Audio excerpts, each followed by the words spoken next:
Alam mo ba na ang sunflower ay hindi literal na sumusunod sa araw? Sa totoo lang, pag mature na siya, tumitigil na. Nakatutok na lang siya sa east. At palagi na yon. Dapat ganon din tayo. Minsan hindi tayo makakapili ng circumstances natin. Pero makakapili tayo kung saan tayo nakatutok o nakafocus. Yung bang klase ng tao na laging naghahanap ng dahilan para mag-try ulit? Yung kahit tinamaan, hindi nagpapadala sa negativity. Hindi naman ibig sabihin na immune na sa problema. Mas maliwanag lang ang pinili nating tingin.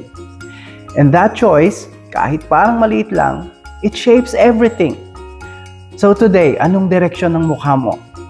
Hindi kailangang maging perfect ang araw. Hindi kailangang perfect ang circumstances. Kailangan lang you keep facing the right direction. Ganun ang sunflower. Pwede rin tayong maging ganon. Ayos?